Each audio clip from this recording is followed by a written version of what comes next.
मान लीजिए कि एक बहुत बड़े और बहुत ही खूबसूरत घर का निर्माण हुआ है। सालों के कड़े संघर्ष और पीढ़ियों के इंतजार के बाद आखिरकार उस घर की चाबियां मिल रही हैं। हर तरफ जश्न का माहौल है, रोशनी है, नई उम्मीदें हैं, लेकिन कुछ गड़बड़ है। हाँ, जैसे ही उस नए घर का दरवाजा खुलता है तो पता चलता है कि घर की छत धू धू कर जल रही है और जिस फर्श पर कदम रखा जाना है वो पहले से ही 565 अलग अलग टुकड़ों में चटका हुआ है। अरे बाप रे। बिल्कुल। और ये कोई बुरा सपना नहीं था। 15 अगस्त 1947 को जब भारत आजाद हुआ तो उस समय के नेताओं और आम जनता के सामने ठीक यही हकीकत थी। एक तरफ तो आजादी की ऐतिहासिक जीत थी और उसी पल तबाही और बंटवारे का सबसे बड़ा खौफ भी सामने खड़ा था। और यही वजह है कि आज की इस गहन चर्चा में हम सीधे उस दौर में उतर रहे हैं। आज हम उन ऐतिहासिक पन्नों और दस्तावेजों का खंगालेंगे जो बताते हैं कि अगस्त 1947 के बाद एक स्वतंत्र राष्ट्र के रूप में भारत ने किन भयंकर चुनौतियों का सामना किया। बिल्कुल। मतलब हम अक्सर आजादी का जश्न मनाते हैं, लेकिन उस आजादी को एक आकार देने के पीछे जो खून पसीना और दिमागी जद्दोजहद लगी थी, आज उस पर गहराई से बात होगी। हाँ, और अगर हम उस दौर के दस्तावेजों को देखें तो राष्ट्र निर्माण की इस पूरी प्रक्रिया को मुख्य रूप से 3 बहुत ही विकराल चुनौतियों में बांटा जा सकता है। 3 चुनौतियां? हाँ। पहली चुनौती थी विभाजन की खौफनाक त्रासदी के बीच एक धर्मनिरपेक्ष और एकजुट राष्ट्र का निर्माण करना। दूसरी थी उन 565 स्वतंत्र देशी रियासतों का भारतीय संघ में एकीकरण जो आजाद होने का सपना देख रही थीं। और तीसरी चुनौती थी देश के अंदर की सीमाओं को फिर से खींचना, वो भी हमारी विशाल भाषाई विविधता को ध्यान में रखते हुए। तो शुरुआत करते हैं 14 और 15 अगस्त 1947 की उस मध्यरात्रि से। ऐतिहासिक स्रोत बताते हैं कि उस रात दिल्ली के लाल किले से स्वतंत्र भारत के प्रथम प्रधानमंत्री जवाहरलाल नेहरू ने अपना वो ऐतिहासिक भाषण दिया था जिसे हम ट्रिस्ट विद डेस्टिनी या भाग्यवधु से चिर प्रतीक्षित भेंट कहते हैं। हाँ, वो बहुत ही मशहूर भाषण है। बिल्कुल। उस समय पूरा देश सुन रहा था और उस भाषण में 2 मुख्य लक्ष्यों पर सबकी सहमति थी। पहला ये कि आजाद भारत पर किसी राजा या तानाशाह का नहीं बल्कि एक लोकतांत्रिक सरकार का शासन होगा। सही कहा। और दूसरा ये कि ये सरकार किसी एक वर्ग की नहीं बल्कि सभी के हित के लिए काम करेगी, खासकर गरीबों और वंचितों के लिए। लेकिन कागज पर तय किए गए उन लक्ष्यों और जमीन की हकीकत में बहुत बड़ा फासला था। आजादी अपने साथ देश का विभाजन लेकर आई थी।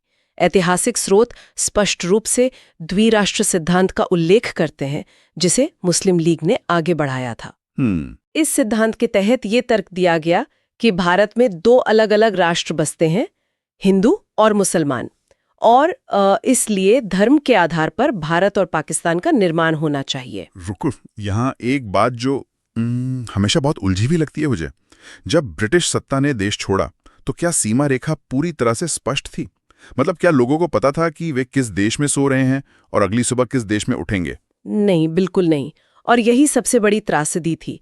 सीमा का निर्धारण करने वाला जो रेडक्लिफ अवार्ड था वो असल में 15 अगस्त के बाद प्रकाशित हुआ था। सच में? आजादी के बाद? हाँ, लाखों लोगों को ये पता ही नहीं था कि उनका घर भारत में है या पाकिस्तान में। और विभाजन का ये तरीका भी बेहद जटिल था। कैसे? देखिए, ब्रिटिश इंडिया के मुस्लिम बहुल इलाकों को मिलाकर पाकिस्तान बनाया जाना था, लेकिन कोई ऐसा इलाका नहीं था जहां मुसलमान स्पष्ट रूप से बहुसंख्यक हों। अच्छा। इसलिए तय हुआ कि पाकिस्तान 2 हिस्सों में होगा, पश्चिमी पाकिस्तान और पूर्वी पाकिस्तान, जो आज बांग्लादेश है। और इन दोनों के बीच भारतीय भूभाग का एक बहुत बड़ा हिस्सा था। ये तो भौगोलिक रूप से एक दुष्स्वप्न था। मतलब, लेकिन स्रोतों के जो आंकड़े हैं वे तो और भी ज्यादा सिहरन पैदा करने वाले हैं। ये सिर्फ जमीन का बंटवारा नहीं था ना? नहीं, बिल्कुल नहीं। मैंने पढ़ा है कि पुलिस, रेलवे, सरकारी खजाने से लेकर टाइपराइटर, कुर्सियां और यहाँ तक कि पुलिस के वाद्य यंत्रों तक को बांटा गया था। हाँ, सब कुछ बांटा गया था। और इस प्रशासनिक बंटवारे के बीच जो इंसानी कीमत चुकाई गई वो इतिहास के सबसे बड़े मानव विस्थापनों में से एक है। करीब 80 लाख लोगों को रातों रात अपना घर बार छोड़कर एक अनजानी सीमा पार करने के लिए मजबूर होना पड़ा। अमृतसर, कलकत्ता और दिल्ली जैसे शहर जो कभी अपनी मिलीजुली संस्कृति के लिए जाने जाते थे, वे पूरी तरह से सांप्रदायिक अखाड़े बन गए। मतलब दंगे शुरू हो गए थे। हाँ, हत्या, लूट और आगजनी आम बात हो गई थी। और इस दौरान महिलाओं के साथ जो अमानवीय अत्याचार हुए, ऐतिहासिक स्रोत उसका बहुत ही खौफनाक विवरण देते हैं। बहुत ही दर्दनाक है वो सब। हजारों महिलाओं का अपहरण किया गया, उन्हें जबरन धर्म बदलने और विवाह करने पर मजबूर किया गया। ये सिर्फ हिंसा नहीं थी, मतलब ये एक दूसरे के समुदाय की इज्जत को कुचलने का एक बहुत ही सुनियोजित तरीका बन गया था। बिल्कुल। कई मामलों में तो खुद परिवार वालों ने अपनी महिलाओं को इसलिए मार डाला ताकि परिवार की तथा कथित इज्जत बच सके। यहाँ जो बात सबसे अधिक रोचक और दुखद है वो ये है कि इस नफरत और द्विराष्ट्र सिद्धांत का समर्थन हर किसी ने नहीं किया था। अच्छा? हाँ, स्रोत हमें खान अब्दुल गफ्फार खान के बारे में बताते हैं, जो उत्तर पश्चिमी सीमांत प्रांत के निर्विवाद नेता थे। हाँ, जिन्हें फ्रंटियर गांधी कहा जाता था। बिल्कुल, उन्होंने द्विराष्ट्र सिद्धांत का कड़ा विरोध किया था, लेकिन राजनीतिक सौदेबाजी में उनकी आवाज को अनसुना कर दिया गया और उनके प्रांत को उनकी इच्छा के विरुद्ध पाकिस्तान में धकेल दिया गया। ये विभाजन केवल ऊपर के स्तर पर नहीं था। पंजाब और बंगाल में तो ये जिलों और तहसीलों के स्तर तक गया, जहां आबादी पूरी तरह से घुली मिली हुई थी। एक बात जो मुझे सबसे ज्यादा सोचने पर मजबूर करती है, मतलब एक तरफ देश में इतना भारी रक्तपात हो रहा है, धार्मिक ध्रुवीकरण अपने चरम पर है, सीमा के दोनों ओर से खून से सनी ट्रेनें आ जा रही हैं। हाँ, तो ऐसे हिंसक और नफरत भरे माहौल में भारतीय नेताओं ने देश को एक धर्मनिरपेक्ष राष्ट्र बनाए रखने का संकल्प कैसे बनाए रखा? दबाव तो बहुत रहा होगा कि अगर वहां इस्लामी देश बन रहा है तो यहां भी वैसे ही कुछ हो। दबाव अकल्पनीय था, लेकिन यही वो जगह है जहां भारतीय राष्ट्रीय आंदोलन की जो वैचारिक नींव थी वो काम आई। राष्ट्रीय आंदोलन हमेशा से समावेशी रहा था, लेकिन इस विचार को जमीन पर बचाने में सबसे बड़ा व्यक्तिगत योगदान महात्मा गांधी का था। जनवरी 1948 में दिल्ली का माहौल बेहद तनावपूर्ण था। वो तो होना ही था। हाँ, पाकिस्तान से आए हिंदू और सिख शरणार्थियों का गुस्सा चरम पर था और दिल्ली के मुसलमानों को अपने ही घर में खतरा महसूस हो रहा था। तो उस नफरत को रोकने के लिए गांधी जी ने क्या किया? मतलब कोई सैन्य आदेश तो वो दे नहीं सकते थे। नहीं, उन्होंने अपना सबसे बड़ा नैतिक हथियार इस्तेमाल किया, उपवास। जनवरी 1948 में उन्होंने दिल्ली में अनशन शुरू कर दिया। उनका स्पष्ट संदेश था कि मुसलमानों को भारत में गरिमापूर्ण जीवन मिलना ही चाहिए और उन्हें बराबर का नागरिक माना जाना चाहिए। इस उपवास का मनोवैज्ञानिक असर जादुई था। मतलब दंगे रुक गए। हाँ, दिल्ली के लोगों का गुस्सा पिघलने लगा, दंगे रुक गए और कई मुसलमान जो डर के मारे भाग रहे थे वे वापस अपने घरों को लौटे। कमाल है। गांधी जी की इस कदम ने भारत सरकार के उस रुख को भी एक नैतिक ताकत दी कि चाहे कुछ भी हो जाए, भारत धर्म के आधार पर भेदभाव करने वाला देश नहीं बनेगा। ये सच में एक वैचारिक जीत थी, लेकिन इस त्रासदी ने नेताओं के मन में गहरा डर बैठा दिया था। बिल्कुल।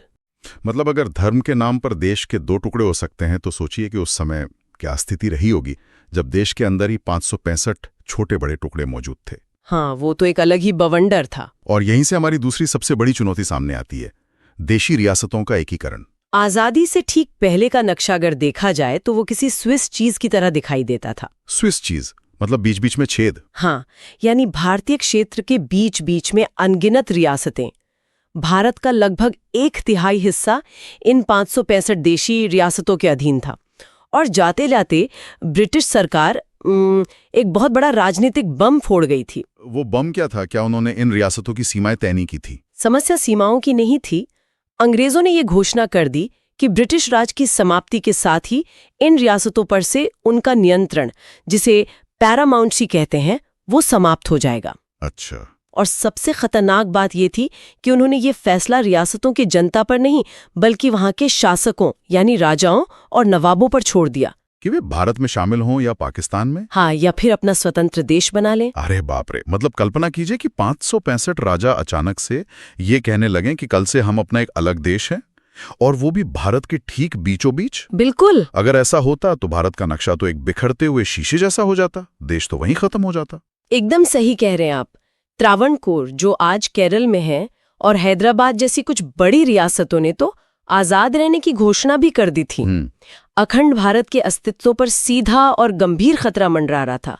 ऐसे समय में स्वतंत्र भारत के पहले उप प्रधानमंत्री और गृह मंत्री सरदार वल्लभ भाई पटेल ने कमान संभाली। मैंने पढ़ा है कि उन्होंने कूटनीति का सहारा लिया, लेकिन मैं असल में समझना चाहता हूं कि पटेल ने ये किया कैसे।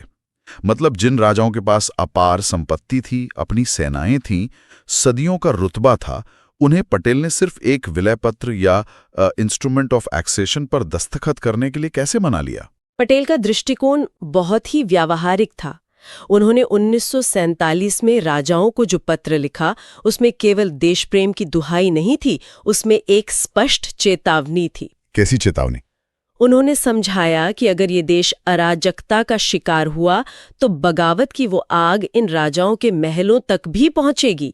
जनता वैसे भी राजशाही से तंग आ चुकी थी। हाँ, वो तो है। इसके अलावा पटेल ने एक बहुत ही चतुर नीति का इस्तेमाल किया, जिसे प्रिवी पर्स कहा जाता है। ये प्रिवी पर्स क्या था? एक तरह का इनाम। आप इसे एक तरह का वित्तीय समझौता कह सकते हैं। सरकार ने राजाओं से कहा कि यदि वे अपनी सत्ता और राज्य का विलय भारत में कर देते हैं तो उन्हें उनकी जीवन शैली बनाए रखने के लिए एक निश्चित कर मुक्त पेंशन यानी प्रिवी पर्स दी जाएगी। अच्छा। और उनकी कुछ निजी संपत्तियों का अधिकार भी उनके पास रहेगा। ये एक मास्टर स्ट्रोक था। भारत सरकार एक बहुत ही छोटी सी वित्तीय कीमत चुकाकर देश की एकता और शांति खरीद रही थी। कमाल है। मतलब एक हाथ में चेतावनी और दूसरे हाथ में वित्तीय सुरक्षा। और अधिकतर राजाओं ने इस बात को समझ भी लिया और 15 अगस्त 1947 से पहले ही भारत में शामिल हो गए। हाँ, ज्यादातर मान गए थे। लेकिन कुछ रियासतें ऐसी थीं जो आसानी से नहीं मानी, जैसे हैदराबाद का मामला। हैदराबाद की समस्या आखिर इतनी जटिल क्यों थी? देखिए, हैदराबाद कोई आम रियासत नहीं थी। ये आकार में बहुत विशाल थी और चारों तरफ से भारतीय क्षेत्र से घिरी हुई थी। वहां के शासक निजाम उस समय दुनिया के सबसे अमीर लोगों में गिने जाते थे। निजाम नहीं चाहते थे कि वे एक लोकतांत्रिक भारत के अधीन आए। तो उन्होंने क्या किया? इसलिए उन्होंने नवंबर 1947 में भारत सरकार के साथ एक स्टैंड स्टिल एग्रीमेंट या यथास्थिति समझौता किया। यथास्थिति का मतलब है कि चीजों को एक साल के लिए वैसे ही छोड़ दो जैसा वो अभी है। बिल्कुल। निजाम असल में समय खरीदना चाहते थे, लेकिन इसी बीच हैदराबाद के अंदर लोकतंत्र और भारत में विलय की मांग को लेकर एक बड़ा जन आंदोलन शुरू हो गया। विशेषकर तेलंगाना के किसानों और महिलाओं ने निजाम के दमनकारी शासन के खिलाफ मोर्चा खोल दिया। इस आंदोलन को कुचलने के लिए निजाम ने एक अर्धसैनिक बल का इस्तेमाल किया, जिसे रजाकार कहा जाता था। मैंने इन रजाकारों के बारे में पढ़ा है। ये लोग असल में कौन थे? क्या ये निजाम की आधिकारिक सेना थे? नहीं, ये एक कट्टरपंथी और निजी मिलिशिया थे जिन्हें निजाम ने खुली छूट दे रखी थी। अच्छा। रजाकारों ने जो आतंक मचाया वो कल्पना से परे था। उन्होंने गैर मुसलमानों को निशाना बनाया, हत्याएं की, लूटपाट की और महिलाओं के साथ क्रूरतम व्यवहार किया। बहुत भयानक। हाँ, जब हैदराबाद में स्थिति पूरी तरह अनियंत्रित हो गई और सीमावर्ती भारतीय इलाकों में भी उसका असर पड़ने लगा, तब केंद्र सरकार के पास कोई विकल्प नहीं बचा। और तब सितंबर 1948 में भारतीय सेना को भेजा गया। हाँ, इसे ऑपरेशन पोलो कहा जाता है। भारतीय सेना ने हैदराबाद में प्रवेश किया और कुछ ही दिनों की लड़ाई के बाद निजाम के बलों को आत्मसमर्पण करना पड़ा। इस तरह हैदराबाद का भारत में विलय पूरा हुआ। वहीं दूसरी ओर अगर हम मणिपुर के मामले को देखें तो कहानी थोड़ी अलग नजर आती है। मणिपुर का मामला काफी दिलचस्प है। स्रोत बताते हैं कि वहां के महाराजा बोधचंद्र सिंह को विलय पत्र पर हस्ताक्षर करने के लिए राजी तो कर लिया गया, लेकिन इसके पीछे का घटनाक्रम काफी विवादित रहा है। हाँ, मणिपुर का मामला इसलिए खास है क्योंकि महाराजा ने जन दबाव में आकर जून 1948 में ही वहां चुनाव करवा दिए थे। चुनाव आजादी के तुरंत बाद? हाँ, वो चुनाव सार्वभौमिक वयस्क मताधिकार यानी यूनिवर्सल अडल्ट फ्रेंचाइजी पर आधारित था, यानी आजाद भारत का वो पहला हिस्सा जहां सभी वयस्कों को वोट देने का अधिकार मिला। ये तो बहुत बड़ी बात है। बिल्कुल। चुनाव के बाद वहां एक विधानसभा बनी, लेकिन भारत सरकार ने उस चुनी हुई विधानसभा से परामर्श किए बिना ही सितंबर 1949 में महाराजा पर दबाव डालकर विलय पत्र पर हस्ताक्षर करवा लिए। यहाँ मुझे एक मिनट के लिए रुकना होगा। जी। ये एक बहुत ही गंभीर सवाल पैदा करता है। मतलब अगर ब्रिटिश सरकार ने कानूनी तौर पर राजाओं को ये आज़ादी दी थी कि वे अपना भविष्य खुद चुनें, तो क्या भारत द्वारा रियासतों पर दबाव डालना, चाहे वो मणिपुर में राजनीतिक दबाव हो या हैदराबाद में सैन्य बल का प्रयोग, क्या ये भारत के अपने ही लोकतांत्रिक सिद्धांतों के खिलाफ नहीं था? क्या हम आज़ादी मिलते ही दूसरों की आज़ादी नहीं छीन रहे थे? देखिए, ये सवाल अक्सर उठाया जाता है और ये बहुत स्वाभाविक भी है, लेकिन इस सवाल का जवाब समझने के लिए हमें कागजी कानून और ज़मीनी हकीकत के बीच के अंतर को समझना होगा। वो कैसे? जिन राजाओं को अंग्रेज़ों ने आज़ादी दी थी, वे कोई चुने हुए नेता नहीं थे, वे वंशानुगत तानाशाह थे। उन रियासतों की अधिकांश जनता वास्तव में लोकतंत्र चाहती थी और भारतीय संघ में विलय चाहती थी। मतलब शासक कुछ और चाहता था और वहां की शासित जनता कुछ और। बिल्कुल, राजाओं का एक तंत्र जनता की इच्छा के विरुद्ध था। इसलिए सरदार पटेल का हस्तक्षेप, भले ही वो दबावपूर्ण लग सकता हो, वास्तव में उस जनता के लोकतांत्रिक अधिकारों की रक्षा के लिए उठाया गया एक आवश्यक कदम था।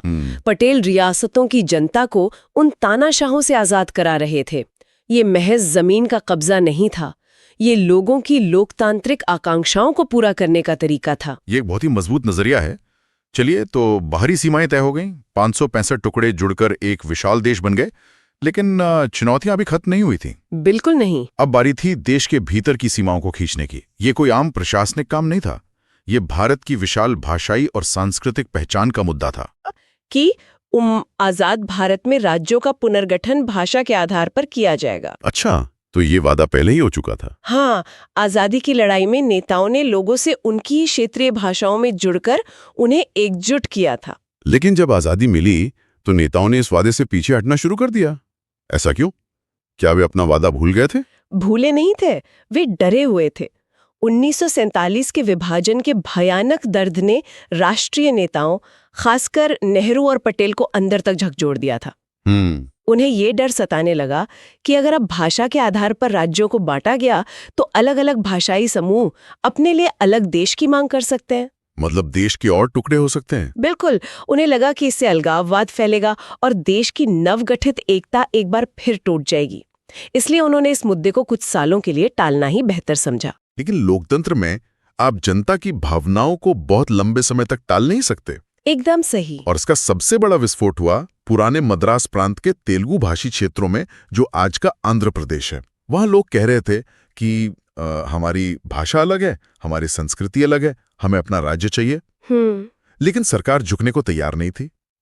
फिर ऐसा क्या हुआ जिसने सरकार को घुटने टेकने पर मजबूर कर दिया? वो टर्निंग पॉइंट था एक दिग्गज गांधीवादी नेता पोट्टी श्रीरामुलु का अनशन। उन्होंने एक अलग आंध्र राज्य की मांग को लेकर भूख हड़ताल शुरू कर दी। अच्छा। और ये कोई 1-2 दिन की बात नहीं थी।